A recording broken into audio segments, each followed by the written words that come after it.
शांति शांति।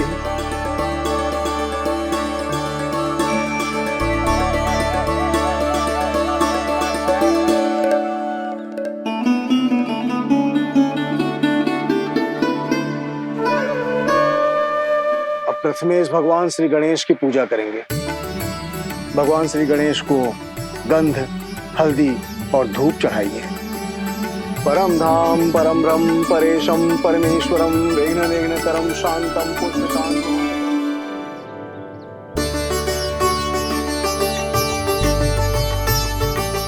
अब आप दोनों श्री हरि नारायण के ऊपर अक्षत की वर्षा कीजिए। लीजिए। मंगलम भगवान विष्णु मंगलम गरुड़ध्वजा मंगलम पुंडरीकाक्षा मंगलाय तनोहरि।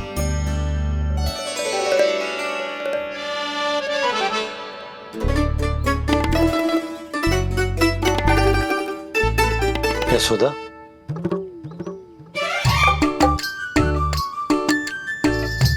क्षमा करेगा पंडित जी।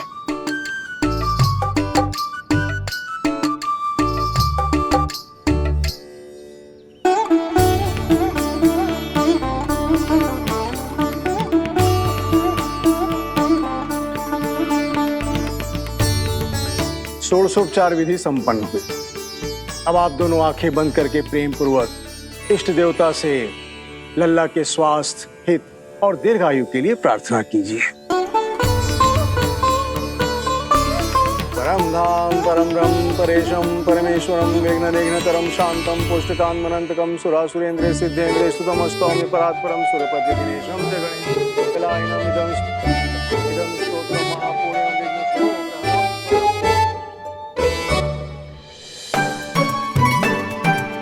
अरे ये नीलमणि के ऊपर तो धूप आ गई।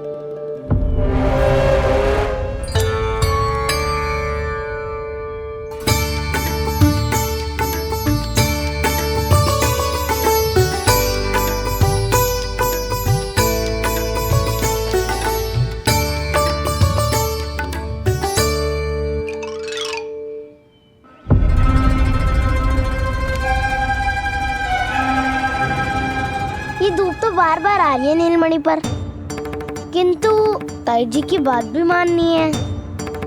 क्या करूं?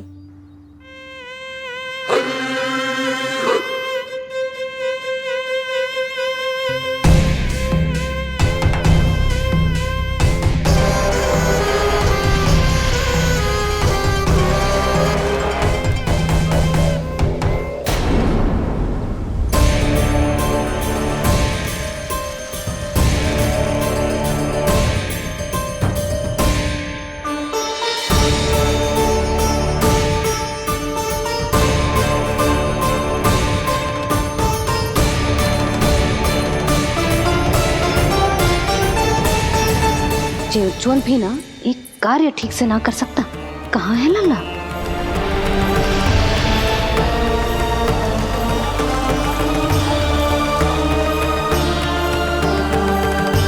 नारायणी नमोस्तुते। प्रार्थना संपन्न हुई। रानी जी, रानी जी कहाँ चली गई?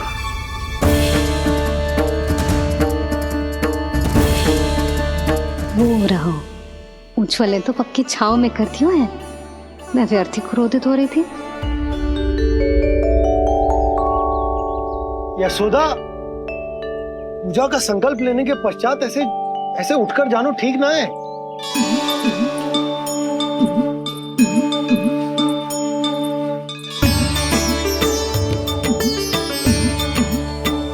यशोदा, स्मरण है ना जे जन नक्षत्र पूजा हम हमारे लल्ला के हित के लिए कर रहे हैं।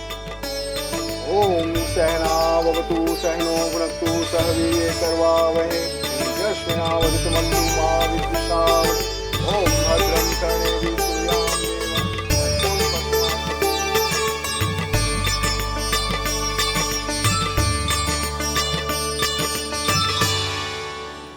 अरे वाह, अब तो मेरा कार्य और भी आसान हो गया। इसी सकट के नीचे कुचल दूंगा इस दुष्ट शिशु को। महाराज कंस को उनके जीवन का सबसे शुभ समाचार दूंगा मैं। मेरी आशा है महाराज कि इस बार भी आपकी आशाओं पे कहीं हिमपात ना हो जाए। उत्कच अपना कार्य अवश्य करेगा अस्ति, बल्कि अब तक तो कर भी चुका होगा। बस अब कुछ ही क्षण में शुभ समय।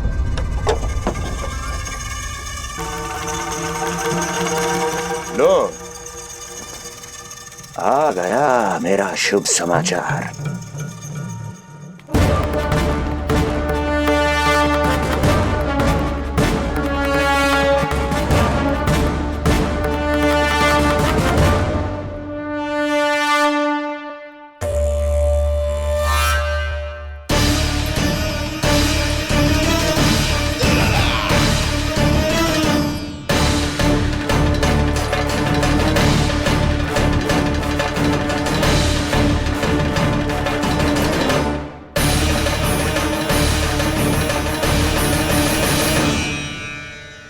शुभ समाचार की प्रतीक्षा कर रहे थे आप, पर आया कौन? अपशगुन। देवकी, वसुदेव, तुम दोनों यहाँ कैसे? मथुरा नरेश, हम दोनों आपके पास एक विनती लेकर आए।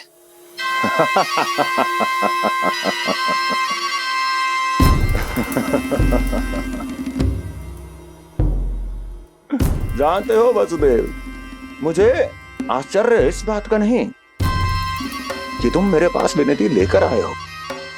मुझे आश्चर्य इस बात का है कि तुमने ये सोच भी कैसे लिया कि तुम्हारी विनती यहाँ स्वीकार करी जाएगी। मैं जानती हूँ आपके हृदय के किसी कोने में हमारे बचपन की स्मृतियां अभी भी जीवित है। आपको स्मरण है, मैं आपकी वही बहन हूं जिससे आप इतना प्रेम करते थे कि अपना सब कुछ। बस सीधा सीधा बोल, क्या चाहिए तुझे? अधिक कुछ नहीं महाराज, हम दोनों एक बार गर्ग ऋषि के दर्शन करना चाहते हैं। महल से बाहर जाना चाहते हैं ये महाराज। इन्हें इतनी छूट देने की आवश्यकता नहीं है। पर आपको यह सुनकर अच्छा नहीं लगेगा महाराज कि आपकी बहन और आपका बहनोई आपसे कुछ छुपा रहे हैं। मेरे दुखों का भार मेरे सहन शक्ति से अधिक हो गया था, इसलिए बहुत साहस बटोर कर आई हूं। अपनी छोटी बहन की इस छोटी सी विनती को अस्वीकार मत कीजिए भैया।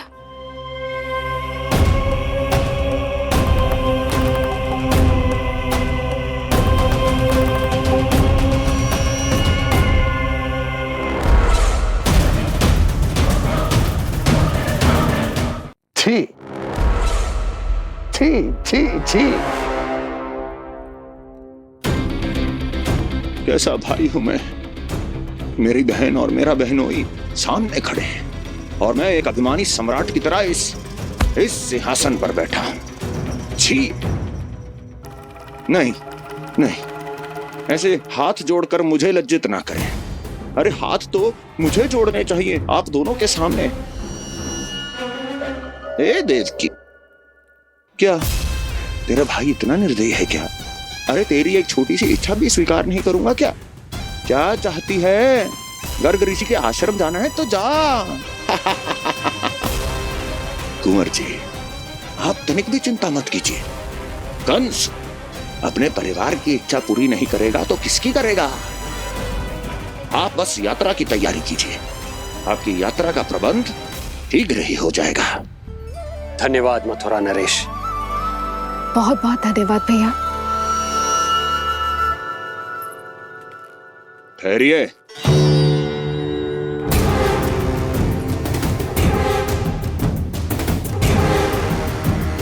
अरे आप दोनों को अकेले कैसे जाने दूं? चिंता रहती है मुझे। 10 दिशाओं में शत्रु हैं मेरे। कहीं कुछ अनहोनी घटित हो गई तो? कुंवर जी, आप एक काम कीजिए, आप दुर्जन को साथ ले जाइए।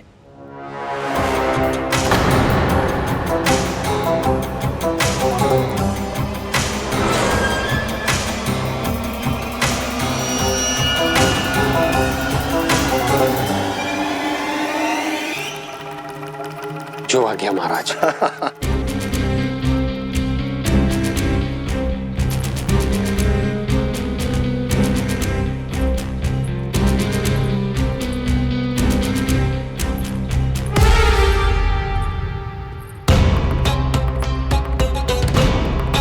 आपने इन्हें जाने की आज्ञा क्यों दी स्वामी? मेरा सुझाव क्यों नहीं माना आपने? हर समय तुम्हारा सुझाव मानना आवश्यक नहीं है प्रिय। जाल बिछा दिया है ये देखने के लिए कि ये दोनों मेरे विरुद्ध क्या षड्यंत्र रच रहे हैं।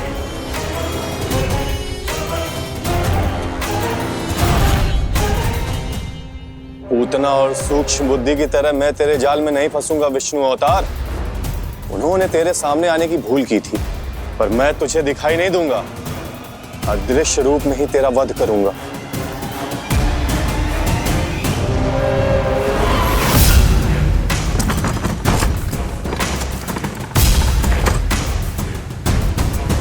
तेरी मां तुझे साधारण से धूप से बचाना चाहती थी। क्या दशा होगी उसकी जब मैं तुझे सकट के नीचे कुचल दूंगा।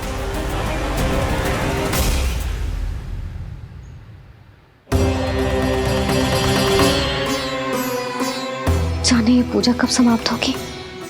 कहीं उठ तो ना गए होगा मेरा लल्ला। मुझे उसे देखना है। पर जी पंडित जी है कि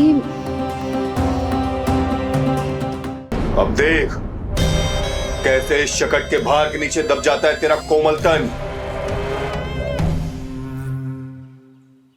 यशोदा, पूजा समाप्त होने वाली, आरती को समय हो रहा है। लल्ला सुरक्षित है, चिंता ना करो। कितना नन्हा सा है तू, फिर भी तूने महाराज कंस की रातों की नींद, सुख चैन सब छीन लिया। अब मैं तुझसे तेरे प्राण छीनूंगा। तैयार हो जा।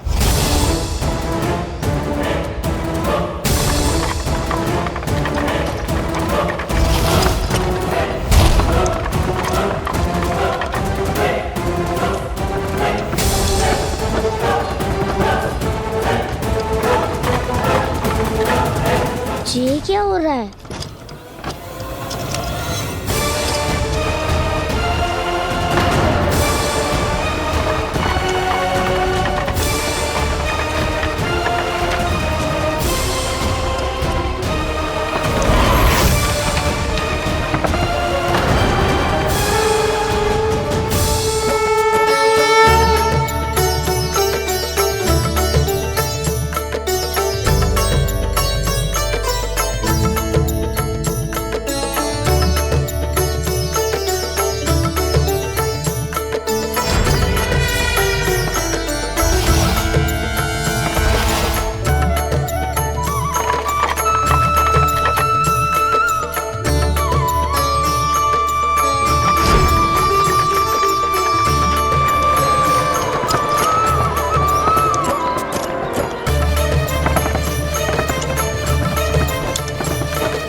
प्राण कब इसके तन से विदा ले लेंगे इसे पता ही नहीं चलेगा। ताई जी! जशोदा ताई जी!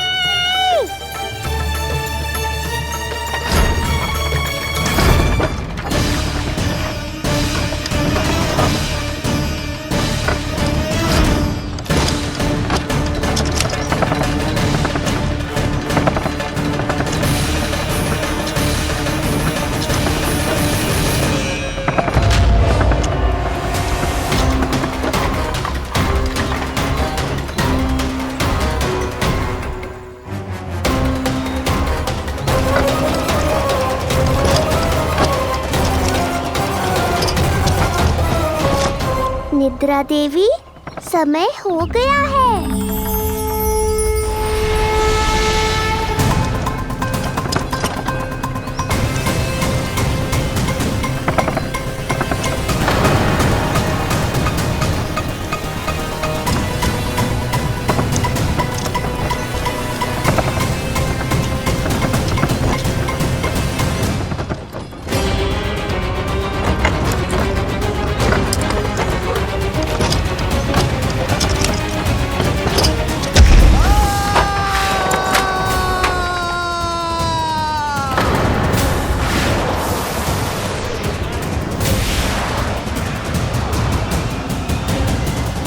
बोलो श्री नारायण भगवान की जय।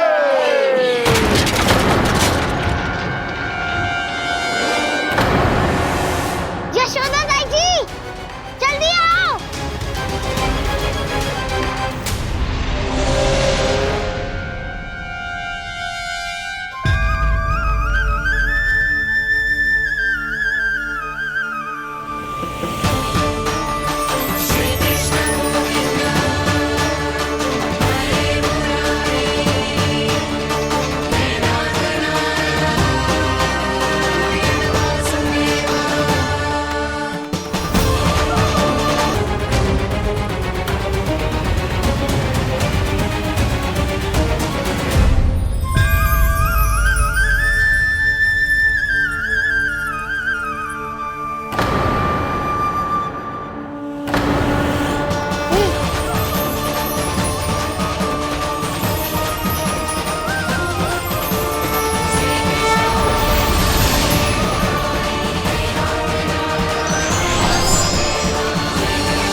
प्रभु,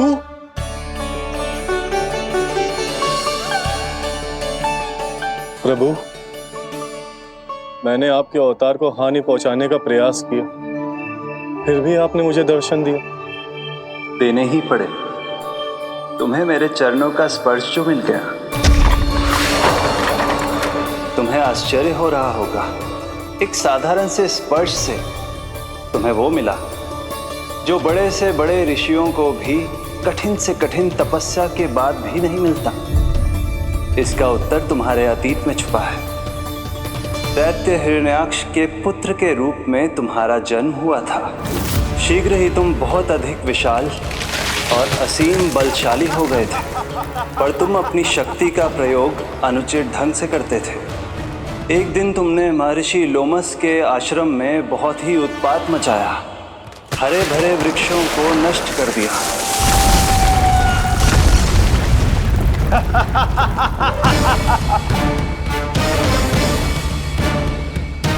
देख क्या रहे हो ईश्वर? ये विशाल वृक्ष भी मेरे इस विराट तन के आगे कुछ भी नहीं है।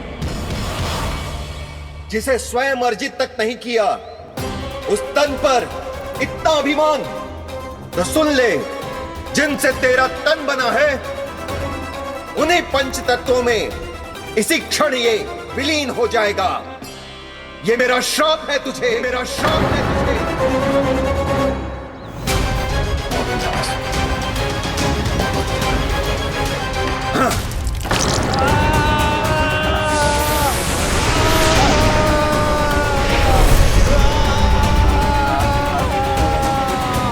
पर तभी तुम्हें अपनी भूल का आभास हुआ और ऋषि लोमस से तुमने क्षमा याचना की।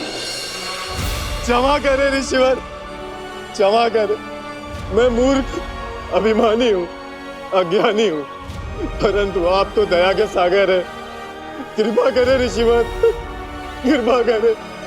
बिना तन के मैं कैसे जीवित रह पाऊंगा?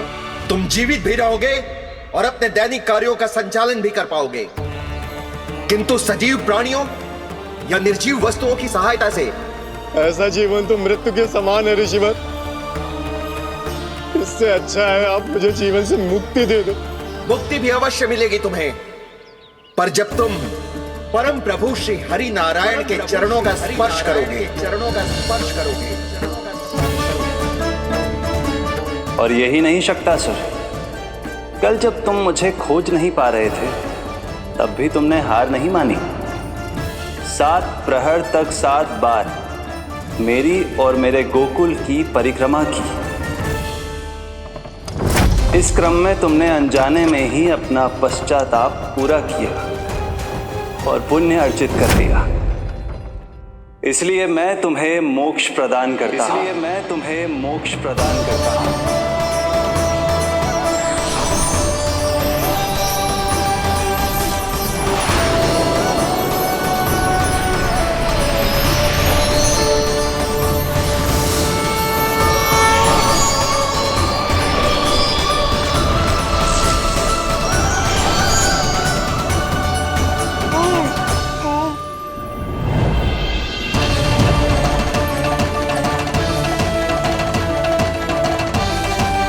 यशोदा ताई जी, जल्दी आओ। नीलमणि, मेरा लल्ला, लल्ला, तुझे कुछ हुआ तो ना है ना? तुम ठीक तो है ना? मेरा नीलमणि, मेरा प्यारा बच्चा।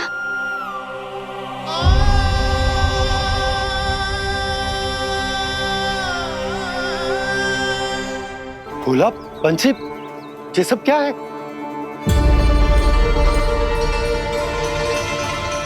उज्जवल, ये किसने करो है? और देख, कहानी मत सुनाइयो। उज्जवल पुत्र, कैसे हुआ ये सब? किसने किया? और किसने? महाबली नीलमणि ने, बड़ी ताई जी।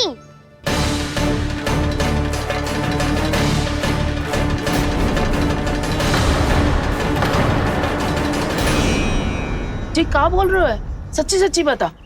लो, फिर फंस गया उज्जवल। मैं सच्ची कह रहा हूँ। अचानक तीव्र वेग से वायु चली। फिर ऐसे लगो जैसे कोई भूकंप आ रहा है।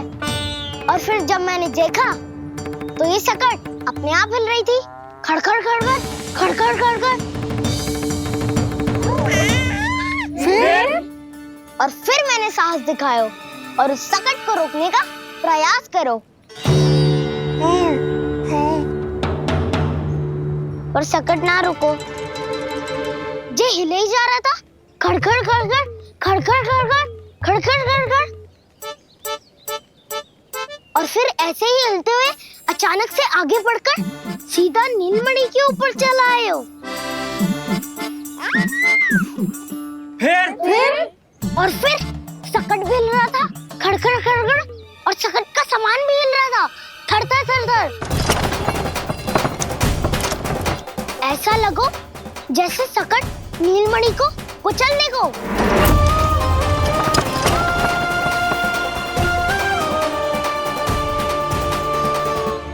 पर तभी जे जाग गए हो। इसने खींचकर अपने पांव का प्रहार करो और चीख गया सकट आकाश पे।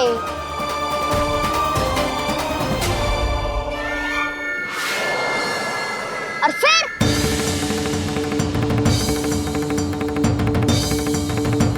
धड़ाम, सब भूमि पे गिरकर चकनाचूर।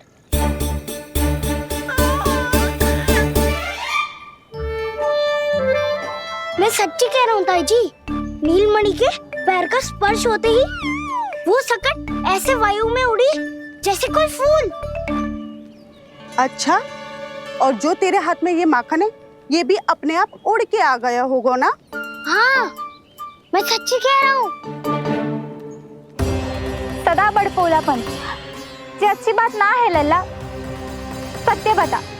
मैया, मैं सत्य बोल रहा हूँ। ये सकट अपने आप ही आयो था और नीलमणि के प्रहार करते ही दूर जा गिरो। अरे, ये बड़बोले से पूछने से अच्छा है कि हमें स्वयं विचार करना चाहिए कि ये सकट टूटा कैसे। हाँ नंदराज, हाँ, हम भी आरती के लिए भीतर चले गए थे। हाँ। अरे, आप सब मेरा विश्वास क्यों ना कर रहे हो? नीलमणि के प्रहार से ही उज्जवल, सकट बहुत पुराना था, पहिया ढीला होकर खुल गया होगा। यशोदा, अनेक कारण हो सकते हैं, चिंता करने की कोई आवश्यकता ना है। मैं चिंता क्यों करने लगी भला? मेरे नीलमणि के गले में रक्षा वाला कंठक पहले से ही है, और हम ये सब पूजा पाठ इतने विधि विधान से इसी के लिए तो कर रहे हैं, है ना पंडित जी? हाँ रानी जी। तो बस फिर मेरे लल्ला को कछु क्यों होने लगा? और आप सब स्वयं ही देख लो ना, जे इतना बड़ा संकट टूट के बिखर गया है, किंतु मेरे लल्ला को एक खरोच भी ना आई। इसका अर्थ तो यही है ना कि हम जो भी कर रहे हैं सही कर रहे हैं। मुझे चिंता करने की कछु आवश्यकता ही ना है। चलो सब भीतर चलते हैं। हाँ हाँ, लल्ला को भूख भी लगी आई होगी। चल।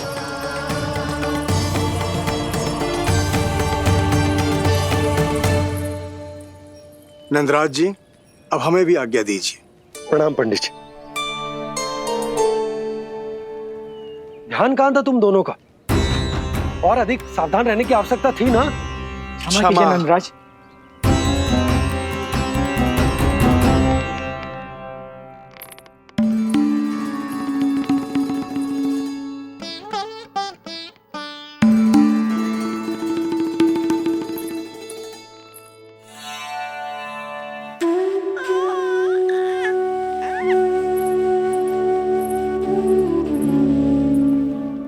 यशोदा, क्या हुआ?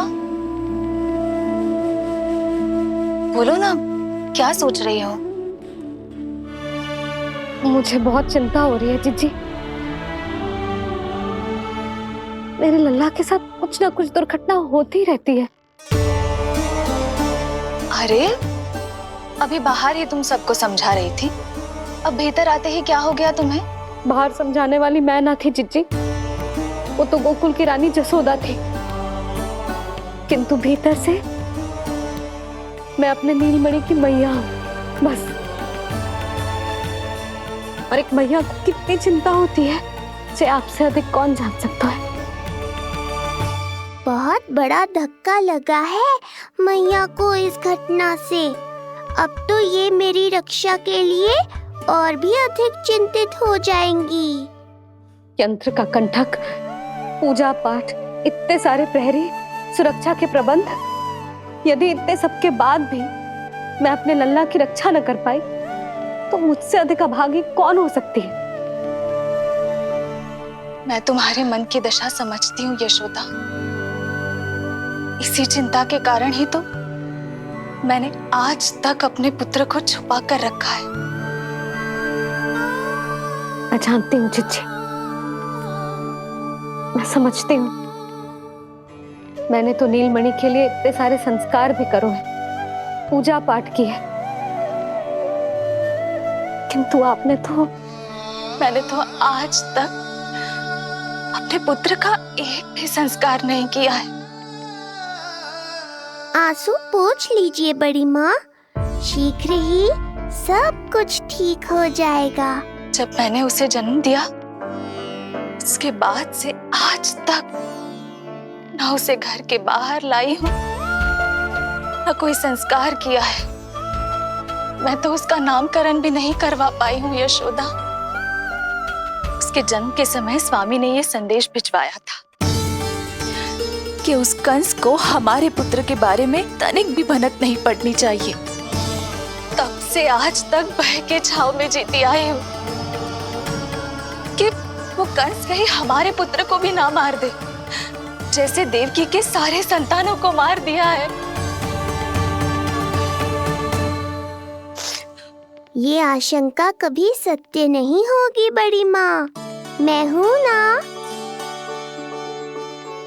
माँ अपनी संतान के मन की बात बिना कहे ही समझ जाती है। आप भी समझ जाओ ना मैया।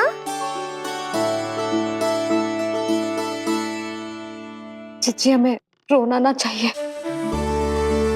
हमें देख के लल्ला भी रो रहा है। मैया, आपकी सहायता की आवश्यकता है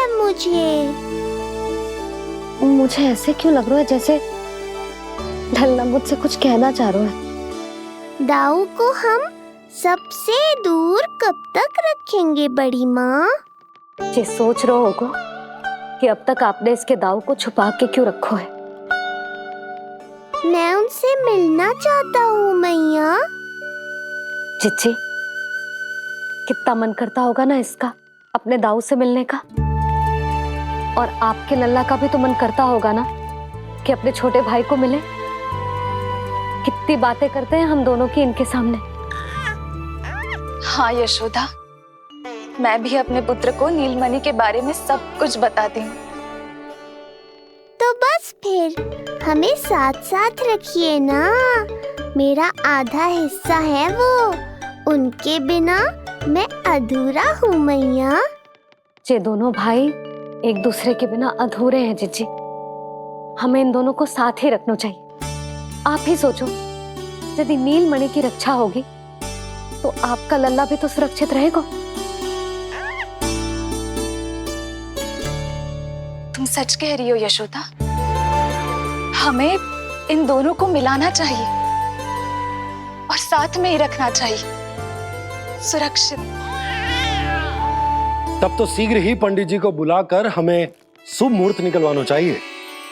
शुभ मुहूर्त? हाँ, शुभ मुहूर्त। दोनों भाइयों के मिलन के साथ साथ उनका नामकरण संस्कार भी करवा देते। अब अपने दाऊ से मिलूंगा मैं।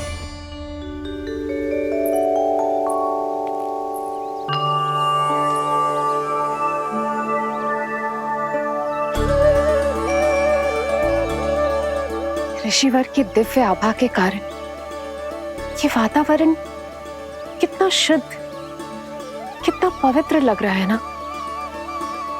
हाँ देवकी, इनका तेज ही ऐसा है कि इनके निकट केवल पवित्रता ही वास कर पाती है। किसी भी प्रकार की दुष्टता इनके पास जाने से पहले ही नष्ट हो जाती है।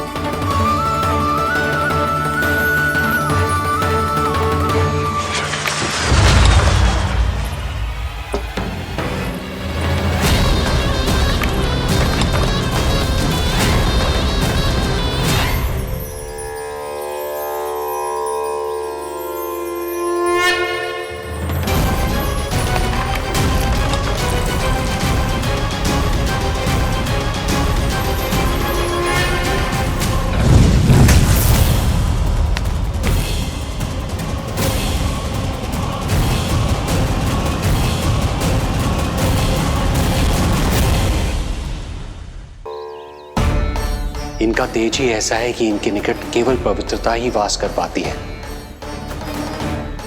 किसी भी प्रकार की दुष्टता इनके पास जाने से पहले ही नष्ट हो जाती है। यदि महर्षि की इच्छा के बिना मैंने भीतर प्रवेश किया तो कहीं ये मुझे श्राप ना दे दे। नहीं, इससे तो अच्छा है कि मैं यहीं आश्रम के बाहर रुकूं और यहीं से इन दोनों पर दृष्टि रखूं।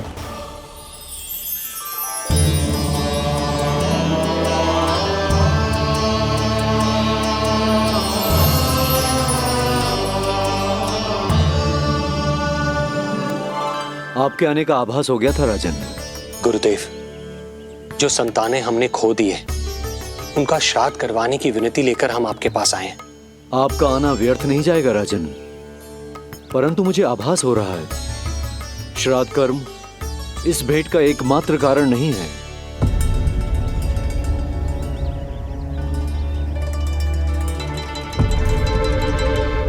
आपको उसकी या कंस की चिंता करने की कोई आवश्यकता नहीं है।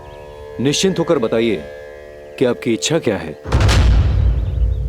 गुरुदेव, वर्तमान में मेरी प्रथम पत्नी रोहिणी पुत्र सहित गोकुल में निवास कर रही है। हमारे उस पुत्र का और भाभी यशोदा के पुत्र का नामकरण संस्कार करवा दीजिए। बस यही हमारा सौभाग्य होगा। मुझे कुछ सुनाई क्यों नहीं दे रहा है?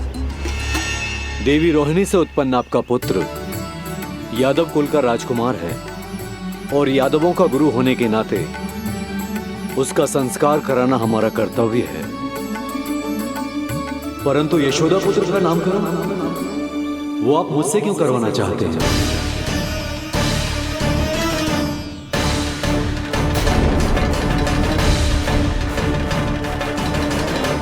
गुरुदेव, सत्य ये है कि रुक क्यों गई रानी देवकी? आपके मन में जो कुछ है कहिए। ये कैसी दुविधा में फंस गया मैं। यदि मैंने गुरुदेव को यशोदा पुत्र का सत्य बताया तो कंस को भी पता चल जाएगा, और यदि नहीं बताया तो कहीं ऐसा ना हो कि ऋषिवर ही बुरा मान जाए। लगता है आप दोनों की दुविधा मेरे अनुमान से भी बहुत बड़ी है। अपनी या अपने पुत्र की कुंडली लाए हैं राजन? जी गुरुदेव, अपनी कुंडली है मेरे पास। देवकी,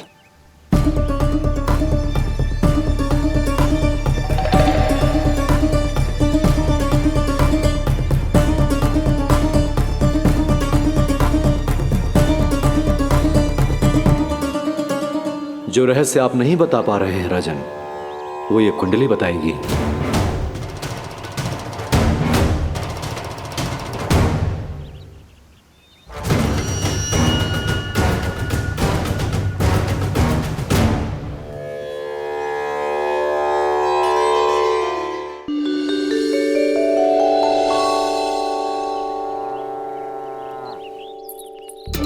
लल्ला, बता कैसी है जगदा?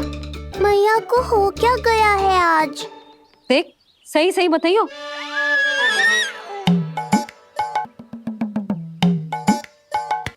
अच्छी है ना? पसंद आएगी ना उसे? हाँ? या फिर जे मोर पंख वाला मुकुट दे दूं? पहली बार मिल रहा है तू, उपहार तो देना चाहिए ना? पर बड़े तो वो है ना मैया, उपहार तो वो देंगे मुझे।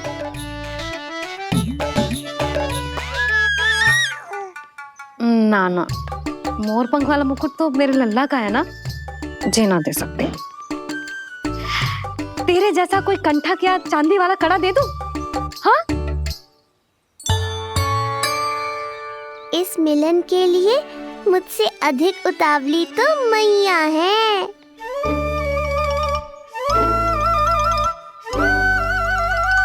अच्छा, जे उपहार छोड़,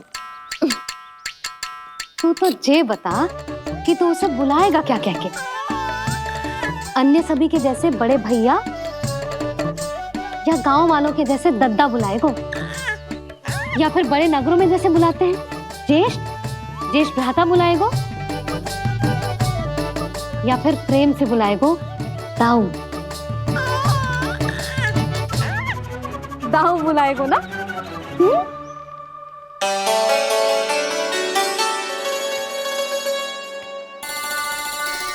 सुनो आपने, हमारे लल्ला ने निर्णय ले लियो, ये अपने भैया को ताऊ कहकर बुलाएगो। अरे वाह, लल्ला ने बोलना भले ही ना सीखो, परंतु तुम्हें बता दियो। और नहीं तो क्या, लल्ला कुछ कहे ना कहे माँ तो समझ जाती है ना लल्ला?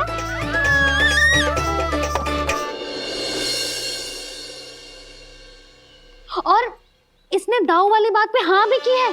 हाँ हाँ, तो सदानंद जी ने भी कर दी है। लो, मैं तो भूल ही गई। क्या कही पंडित जी ने?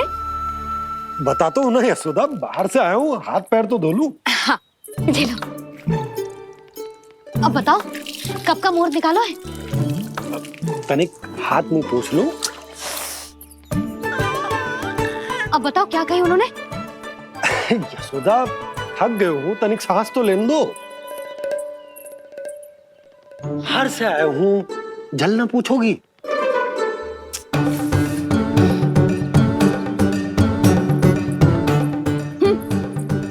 अब बता दो जी।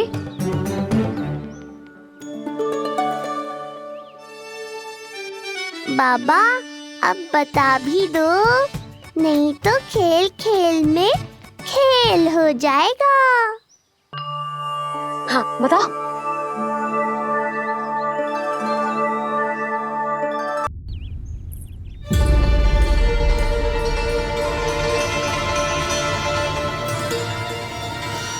हो क्या रहा है वहां?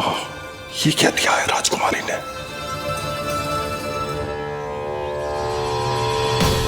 गुरुदेव, शीघ्र ही कोई मुहूर्त बता दे तो बड़ी कृपा होगी। नंद महाराज, अब क्या नामकरण का मुहूर्त भी मुहूर्त निकाल के बताओगे आप?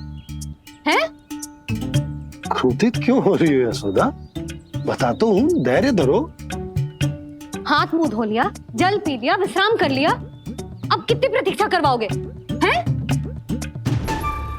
मैं सब समझ रही हूँ, आप जानबूझ के मुझे सताने के लिए ना बता रहे। मैया कितनी भोली है बाबा, आप क्यों सता रहे हो उन्हें? बस बस बस, इतना भावुक होने की आवश्यकता ना है। बता तो, पंडित जी ने बताया है एक बहुत ही शुभ मुहूर्त आने वाले सप्ताह में ये है। और जानते हो ये शुभ मुहूर्त किस दिन पड़ेगा? जिस दिन हमारा लल्ला पूरे 100 दिन का हो जाएगा। इससे अच्छा मुहूर्त तो हो ही नहीं सकता। धन्यवाद गुरुदेव।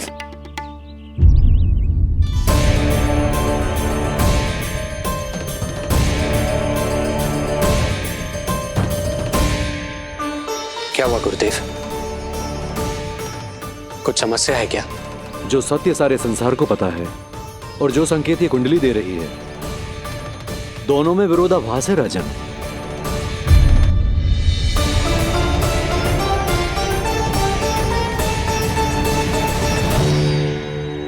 मैंने कहा ना राजन, उसकी चिंता करने की आवश्यकता नहीं है।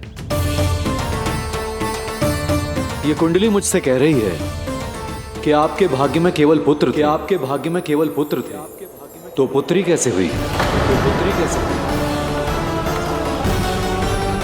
इस कुंडली के अनुसार आपकी दोनों पत्नियों के एक एक पुत्र जीवित हैं। एक एक पुत्र जीवित हैं।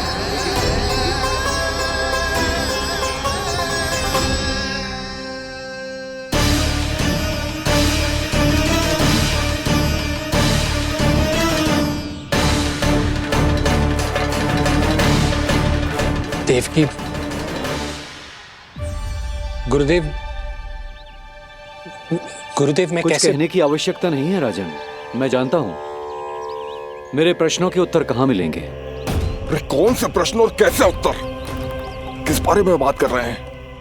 ये लोग जो भी बात कर रहे हैं वो मुझे सुनाई क्यों नहीं थी? सही समय की प्रतीक्षा कीजिए राजन, आपके दोनों कार्य पूर्ण होंगे।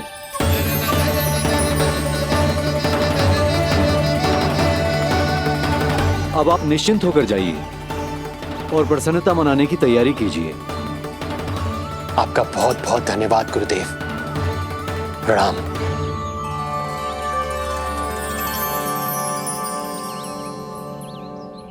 सच्ची? पहले नारायण को धन्यवाद दो कि लल्ला को सूचना दूं। कुछ समझ में ना आ रहा। लल्ला मैं अभी आया।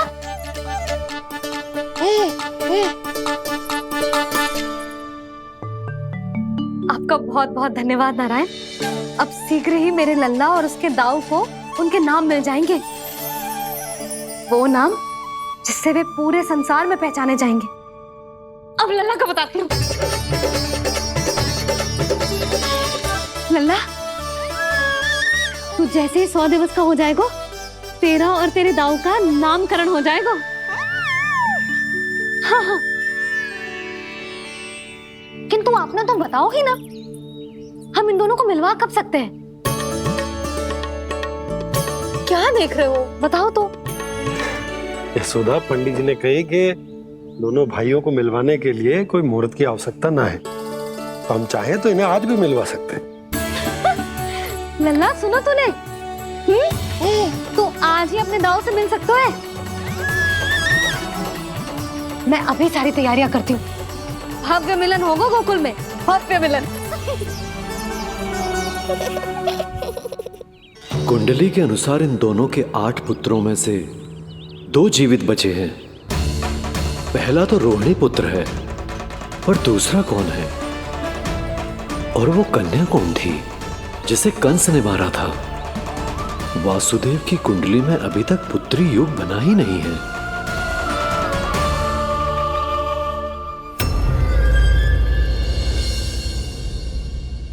तू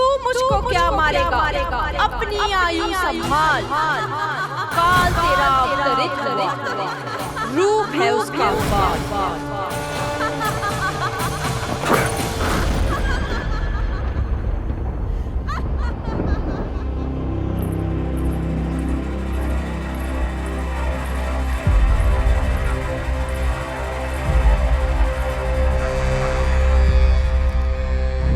आधी रात को इस तरह से उठकर बैठे हुए हैं आप स्वामी। मैं ये तो नहीं जानती कि किस बुरे स्वप्न ने आपकी नींद छीन ली है, परंतु इतना अवश्य जानती हूँ कि जो सूचना ये गुप्तचर लेकर आया है, इसे सुनकर आप रात भर सो नहीं पाएंगे।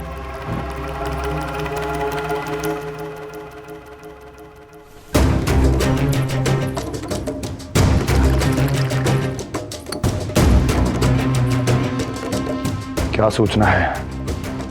महाराज, उत्कच मारा गया, उत्कच मारा गया, उत्कच मारा गया।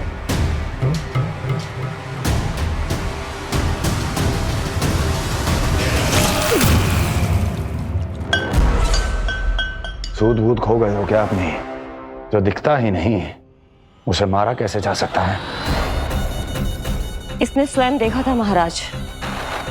जिस शकट में समाकर शक्तासुर उस बालक को कुचलने वाला था, आपके शत्रु ने उसी शकट को चकनाचूर कर दिया।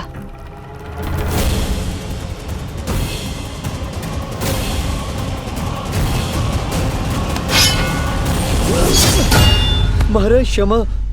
लगता है आपके सैनिक और तलवार दोनों की धार कुंद पड़ गई है महाराज।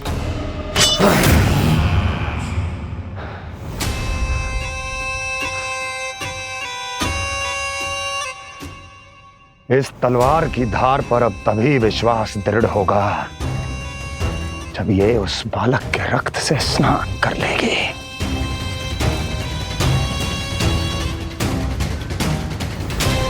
और कैसे कैसे?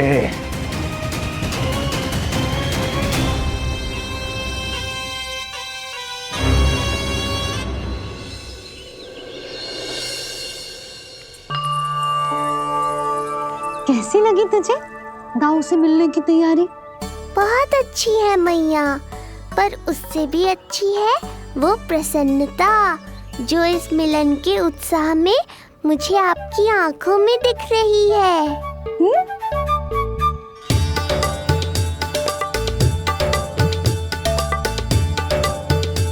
यशोदा, तुमने तो दो भाइयों के मिलन को भी त्योहार बना दिया। हाँ तो जे किसी त्योहार से कम थोड़ी ना है। जे शुभ दिन दोनों भाई के मिलन को पूरा गांव देखेगो। तो फिर अब बड़ी मैया को बुलाओ ना मैया। यशोदा जी, रोहिणी जीजी इतनी प्रतीक्षा क्यों करवा रही है?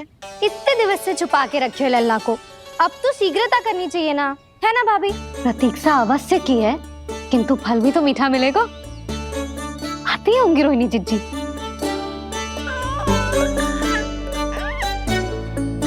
जीजी, कहीं उन्होंने अपना विचार तो ना बदल दियो?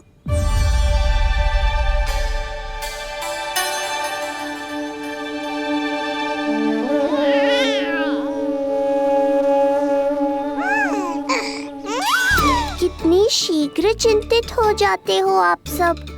देखो आ रहे हैं वो।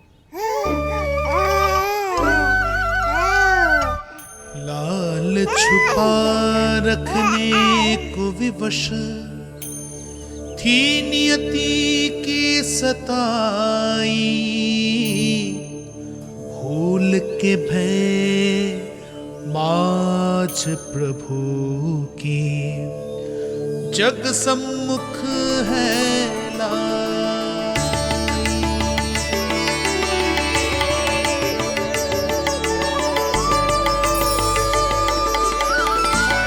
देखो तो कितनी मधुर मुस्कान है। और आंखें कैसी गंभीर और गहरी है। अरे अरे, ये तो हमारी नीलमणि की तरह सुंदर भी है। सही कह रही है तू, और कितना प्यारा भी है। और कितना बलशाली भी लग रहा है ये, है ना? तो देखो इसके।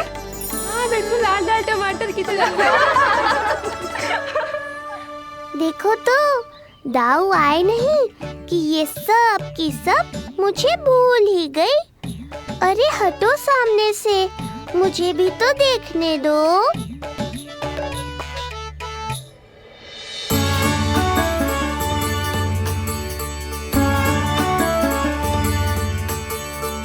मैया सहायता करो ना।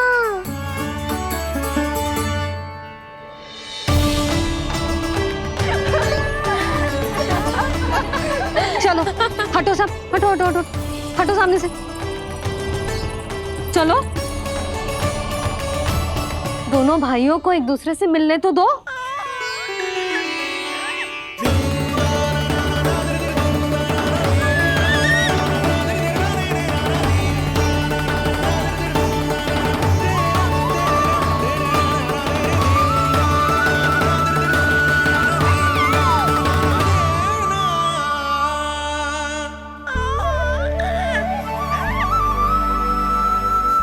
चल लल्ला, चल आजा।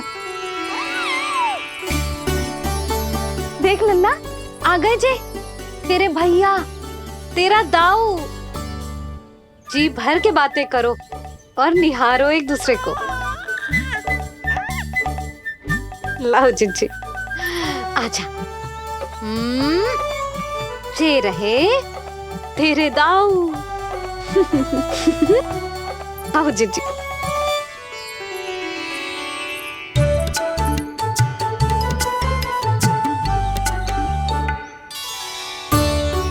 स्वागत है दाऊ। कितनी प्रतीक्षा के बाद अब जाकर आपसे भेंट हुई है।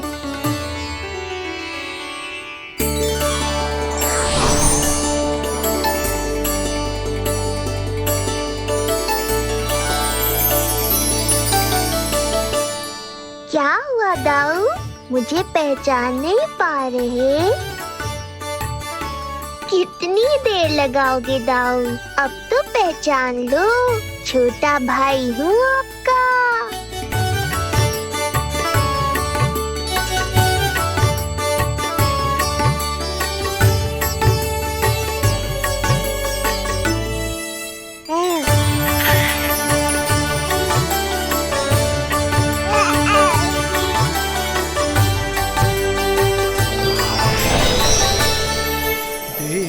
प्रभु को भक्त शेष की आंखें है भर आई, भावुक हरि भी निहारे की अब मिलन की बेल आई।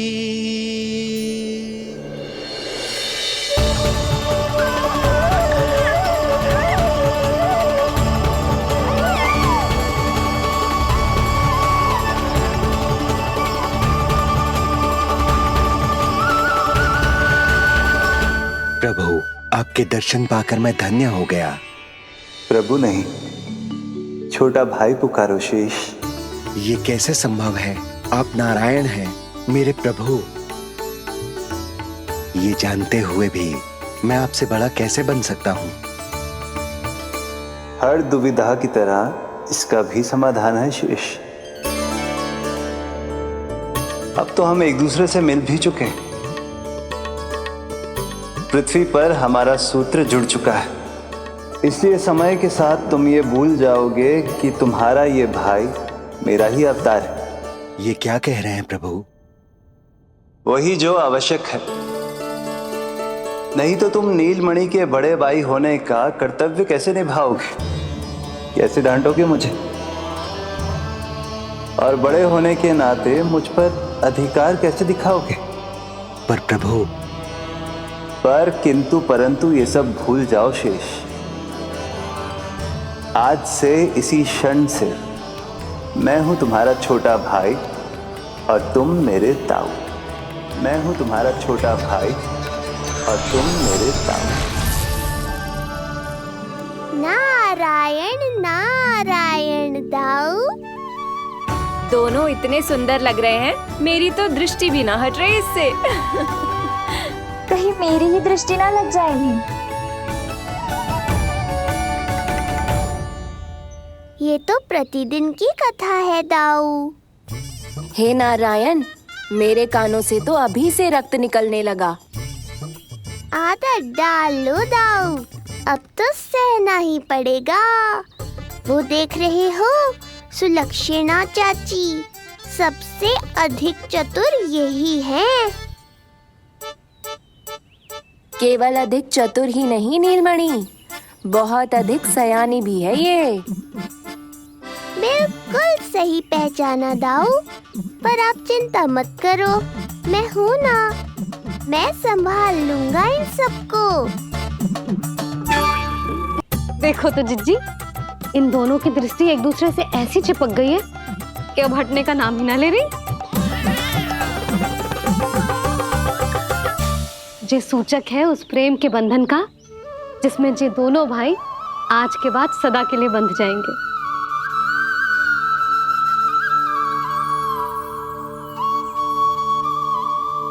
मुझसे भूल हो गई यशोदा, मैंने इन दोनों को पहले ही मिलवा देना चाहिए था।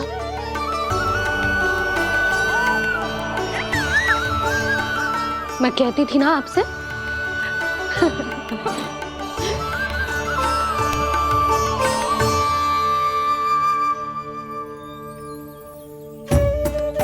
आई मैं।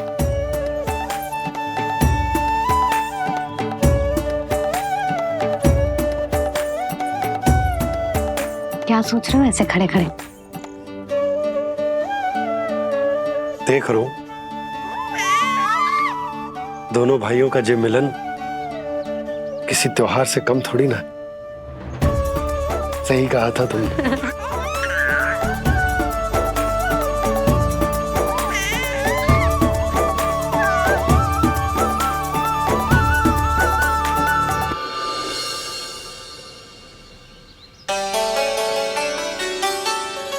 सुना ना तूने जो गोपिया क्या कह रही थी कि नीलमणि का दाऊ कितना बलशाली है। इसका तो यही अर्थ हुआ ना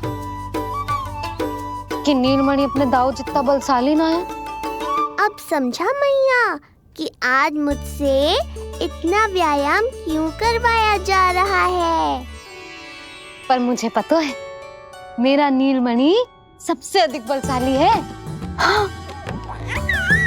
उज्जवल ने कही थी ना, नीलमणि ने यूं उड़ा दिया था काले कौवे को मथुरा की ओर। और उज्जवल ने तो ये भी कही थी कि नीलमणि ने अपने पांव से सकट पे प्रहार भी किया था। कैसे किया था प्रहार? ऐसे किया था। लग गई मैया को।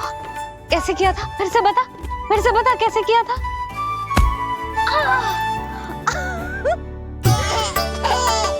मेरे लल्ला में कितना बल है, मैया को ही धकेल दियो पीछे। अच्छा ही है कि आप उज्जवल के कहे को गंभीरता से नहीं ले रही, नहीं तो आपका ये रूप मैं कैसे देख पाता मैया। फिर से बता कैसे मारा था? कैसे मारा था?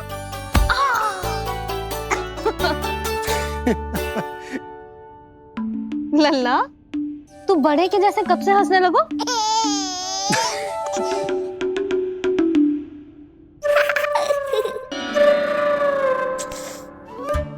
आप यहाँ क्या कर रहे हो? छुप छुप के मैया और लल्ला को खेलते हुए देखने के अतिरिक्त और कोई कार्य ना है आपके पास? कार्य तो है, पर यह अधिकार भी है कि मैं अपनी बड़ी सी पत्नी को अपने छोटे से लल्ला के साथ छोटे बालकों की तरह व्यवहार करते हुए देखूं। हाँ? अब देख लियो ना, अब जाओ अपना कार्य करो। कार्य तो कर लूंगा, परंतु मेरा पेट मुझसे कह रहा है कि इसे भूख लगी। भूख लग गई?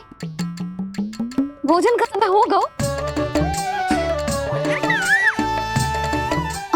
अभी लगाती हूँ भोजन।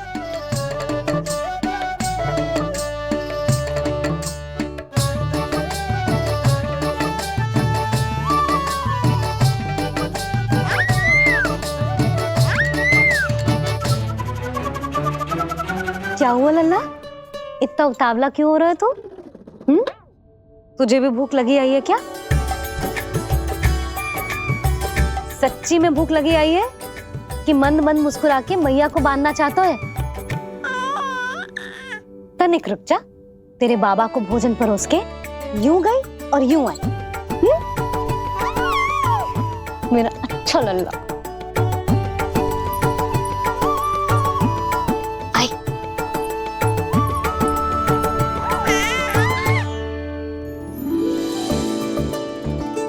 आज केवल रोटी है खाने में?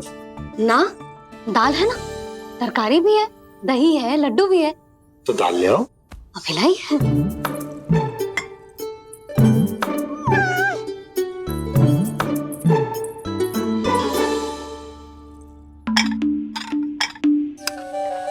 अवश्य भूख ही लगी होगी उसे।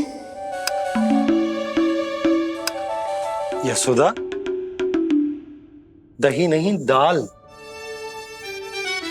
क्षमा करना, भूल हो गई।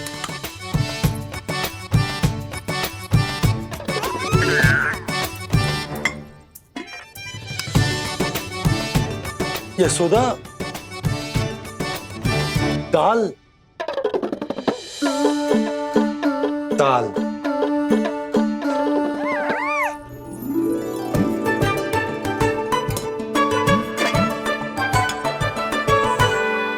अब ऐसे क्या देख रहे हो? बोला ना भूल हो गई। सब मिला के खा लो, पेट में तो मिलना ही है। थोड़े चावल मिलेंगे? हाँ मिलेंगे, अवश्य मिलेंगे।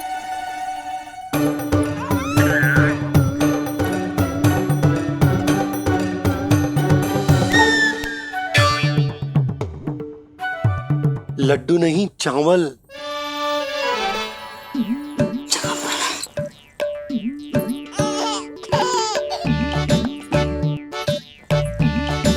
हंस क्या रहे हो जी?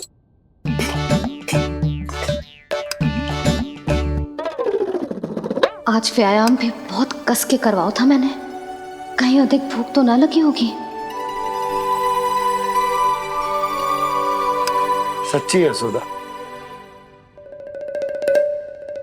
बिल्कुल ना बदली तू। पहले रामू की चिंता में व्याकुल रहती थी और अब हम नीलमणि में तुम्हारा मन लगा रहता। हाँ तो लल्ला भूखा हो और मैया का मन व्याकुल भी ना हो, ऐसा हो सकता है भला? अरे तो दूध पिला दो ना उसको। जाऊं? शीघ्र जाओ। किंतु आप तो खा रहे हो ना पतिदेव। वही तो यशोदा, मैं खा रहा हूं, किंतु वो भूखो है। जाओ। ठीक है। यहाँ थी तो लल्ला की भूख के लिए चिंतित थी, अब वहां जाएगी तो पक्का मेरे भोजन के बारे में चिंता करेगी। कहीं आधी ही भूख में ना उठ जाए तेरे बाबा, उन्हें कुछ और चाहिए होगा तो? सही कहा था बाबा ने, वहाँ मेरी चिंता थी, यहाँ बाबा की चिंता है। सच्ची मैया, अनोखी हो आप।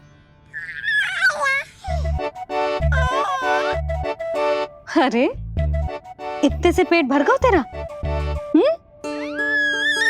ना, ये वाली मुस्कुराहट तो मत ही दिखा मुझे। इतनी शीघ्र तेरा पेट भर ही ना सकता। मैया जानती है अपने लल्ला की भूख।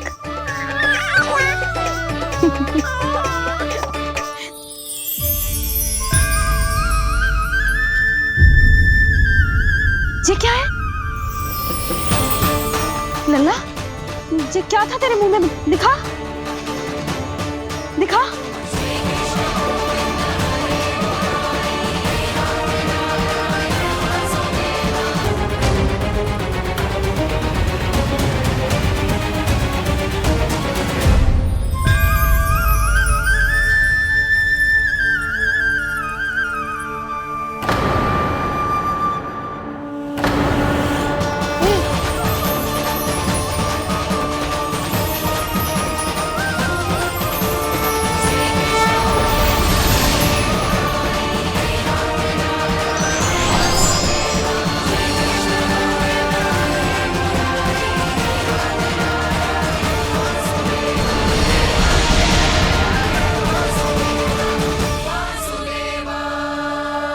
प्रभु,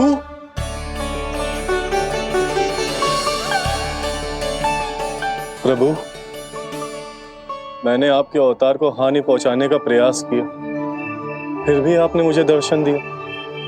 देने ही पड़े। तुम्हें मेरे चरणों का स्पर्श जो मिल गया, तुम्हें आश्चर्य हो रहा होगा। एक साधारण से स्पर्श से तुम्हें वो मिला जो बड़े से बड़े ऋषियों को भी कठिन से कठिन तपस्या के बाद भी नहीं मिलता। इसका उत्तर तुम्हारे अतीत में छुपा है। दैत्य हिरण्याक्ष के पुत्र के रूप में तुम्हारा जन्म हुआ था। शीघ्र ही तुम बहुत अधिक विशाल और असीम बलशाली हो गए थे, पर तुम अपनी शक्ति का प्रयोग अनुचित ढंग से करते थे। एक दिन तुमने महर्षि लोमस के आश्रम में बहुत ही उत्पात मचाया, हरे भरे वृक्षों को नष्ट कर दिया।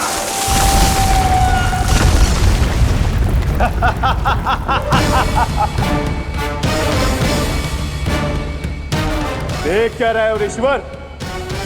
ये विशाल वृक्ष भी मेरे इस विराट तन के आगे कुछ भी नहीं है। जिसे स्वयं अर्जित तक नहीं किया, उस तन पर इतना अभिमान, तो सुन ले, जिनसे तेरा तन बना है उन्हीं पंच तत्वों में इसी क्षण ये विलीन हो जाएगा। ये मेरा श्राप है तुझे, मेरा श्राप है तुझे।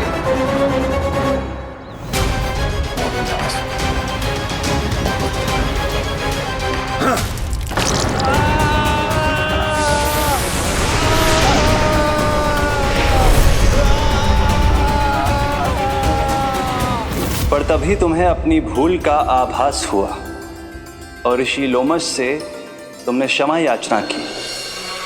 क्षमा करे ऋषिवर, क्षमा करे। मैं मूर्ख, अभिमानी हूँ, अज्ञानी हूँ, परंतु आप तो दया के सागर है। कृपा करे ऋषिवर, कृपा करे। बिना तन के मैं कैसे जीवित रह पाऊंगा? तुम जीवित भी रहोगे और अपने दैनिक कार्यों का संचालन भी कर पाओगे, किंतु सजीव प्राणियों या निर्जीव वस्तुओं की सहायता से। ऐसा जीवन तो मृत्यु के समान है ऋषिवर। इससे अच्छा है आप मुझे जीवन से मुक्ति दे दो। मुक्ति भी अवश्य मिलेगी तुम्हें, पर जब तुम परम प्रभु श्री हरि नारायण के चरणों का स्पर्श करोगे, चरणों का स्पर्श करोगे। और यही नहीं शक्तासुर, कल जब तुम मुझे खोज नहीं पा रहे थे, तब भी तुमने हार नहीं मानी। 7 प्रहर तक 7 बार मेरी और मेरे गोकुल की परिक्रमा की। इस क्रम में तुमने अनजाने में ही अपना पश्चाताप पूरा किया और पुण्य अर्जित कर लिया। इसलिए मैं तुम्हें मोक्ष प्रदान करता हूं। इसलिए मैं तुम्हें मोक्ष प्रदान करता हूं।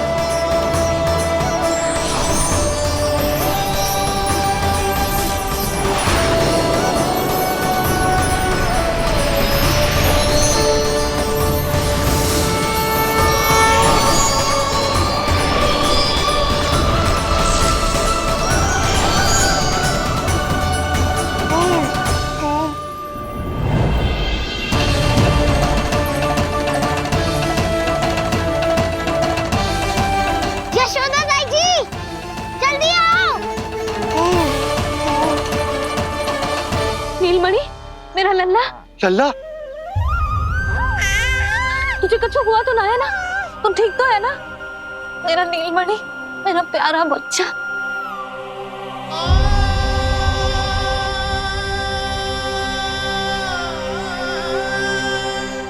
भोला, बंसी, ये सब क्या है?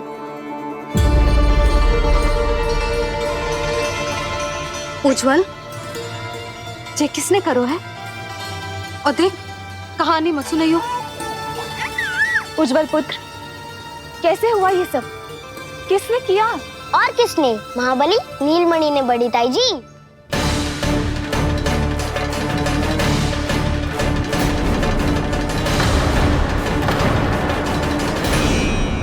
जी क्या बोल रहे हो? सच्ची सच्ची बता। लो, फिर फंस गया उज्जवल। मैं सच्ची कह रहा हूँ। अचानक तीव्र वेग से वायु चली। फिर ऐसे लगो जैसे कोई भूकंप आ रहा है। और फिर जब मैंने देखा तो ये सकट अपने आप हिल रही थी, खड़खड़ खड़खड़ खड़खड़ खड़खड़। फिर मैंने साहस दिखाया और उस सकट को रोकने का प्रयास करो, पर सकट ना रुको, जे हिले ही जा रहा था, खड़खड़ खड़खड़ खड़खड़ खड़खड़ खड़खड़ खड़खड़। और फिर ऐसे ही हिलते हुए अचानक से आगे बढ़कर सीधा नीलमणि के ऊपर चला आए हो। फिर और फिर सकट भी हिल रहा था, खड़खड़ खड़खड़, और सकट का सामान भी हिल रहा था, थरथर थरथर। ऐसा लगो जैसे सकट नीलमणि को कुचलने को।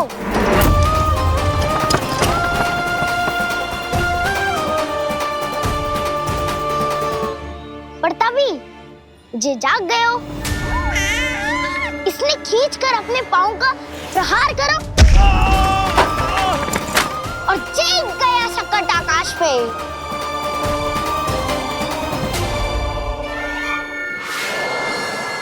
और फिर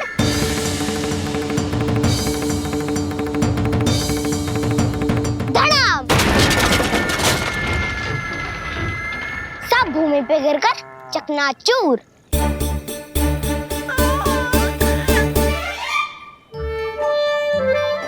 मैं सच्ची कह रहा हूँ ताई जी, नीलमणि के पैर का स्पर्श होते ही वो सकट ऐसे वायु में उड़ी जैसे कोई फूल। अच्छा, और जो तेरे हाथ में ये माखन है, ये भी अपने आप उड़ के आ गया होगा ना? हाँ, मैं सच्ची कह रहा हूँ।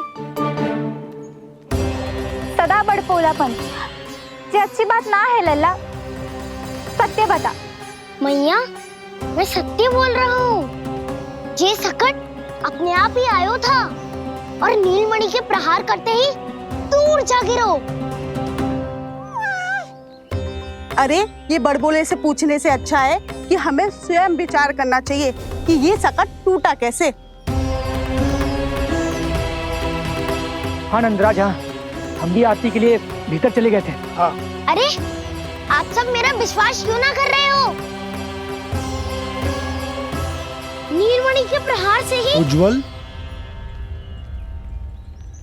सकट बहुत पुराना था, पहिया ढीला होकर खुल गया होगा।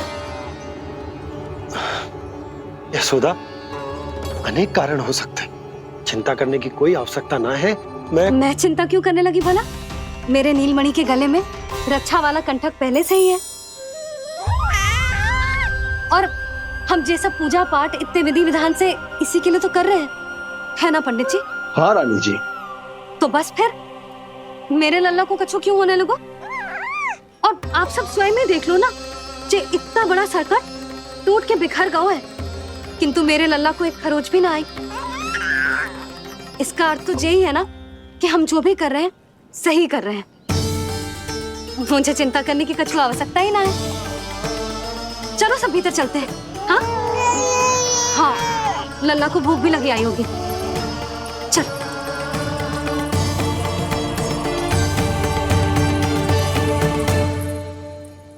नंदराज जी, अब हमें भी आज्ञा दीजिए। प्रणाम पंडित जी। ध्यान कहाँ था तुम दोनों का? और अधिक सावधान रहने की आवश्यकता थी ना? क्षमा कीजिए नंदराज।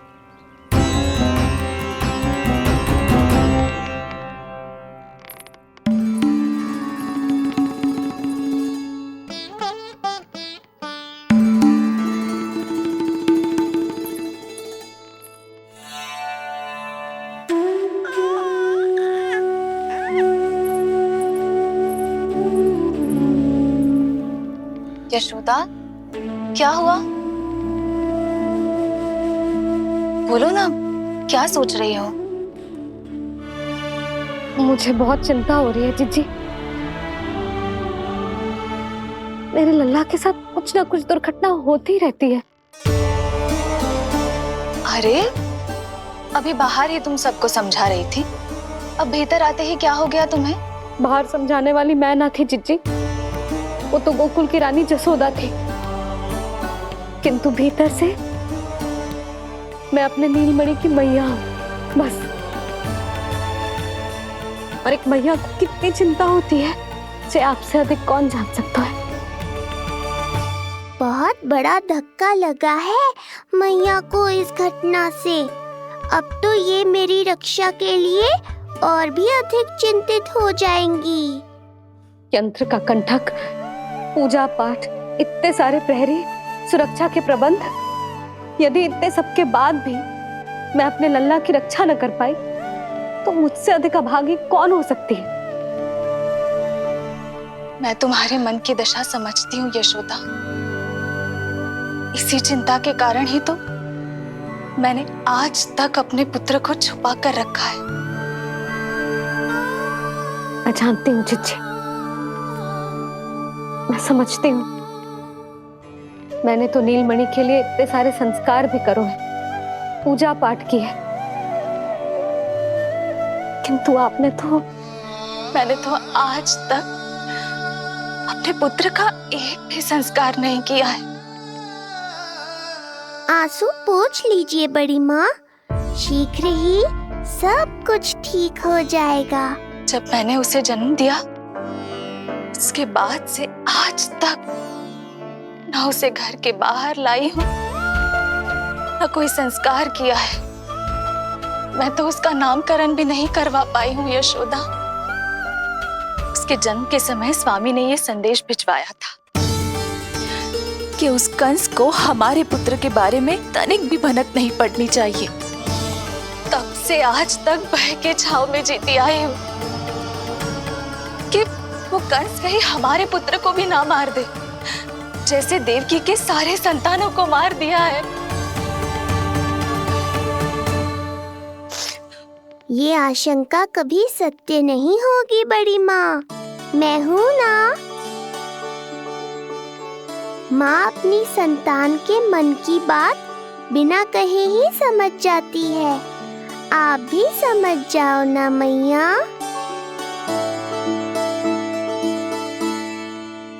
चिच्ची, हमें रोना ना चाहिए। हमें देख के लल्ला भी रो रहा है। मैया, आपकी सहायता की आवश्यकता है मुझे। मुझे ऐसे क्यों लग रहा है जैसे लल्ला मुझसे कुछ कहना चाह रहा है। दाऊ को हम सबसे दूर कब तक रखेंगे बड़ी माँ? ये सोच रहे होगो कि अब तक आपने इसके दाऊ को छुपा के क्यों रखो है। मैं उनसे मिलना चाहता हूँ मैया। चिच्ची, कितना मन करता होगा ना इसका अपने दाऊ से मिलने का।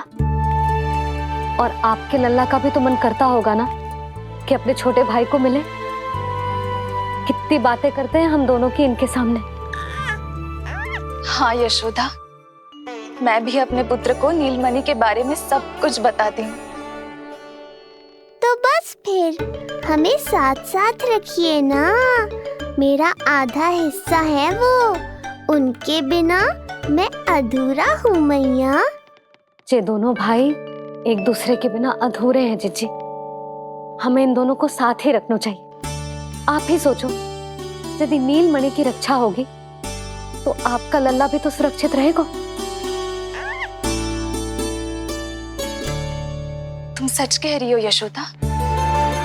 हमें इन दोनों को मिलाना चाहिए और साथ में ही रखना चाहिए, सुरक्षित। तब तो शीघ्र ही पंडित जी को बुलाकर हमें शुभ मुहूर्त निकलवाना चाहिए। शुभ मुहूर्त? हाँ, शुभ मुहूर्त। दोनों भाइयों के मिलन के साथ साथ उनका नामकरण संस्कार भी करवा देते। अब अपने दाऊ से मिलूंगा मैं।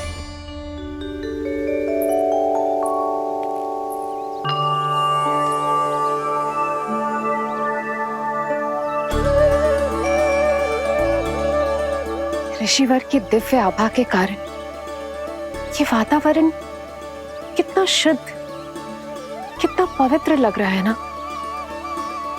हाँ देवकी, इनका तेज ही ऐसा है कि इनके निकट केवल पवित्रता ही वास कर पाती है। किसी भी प्रकार की दुष्टता इनके पास जाने से पहले ही नष्ट हो जाती है।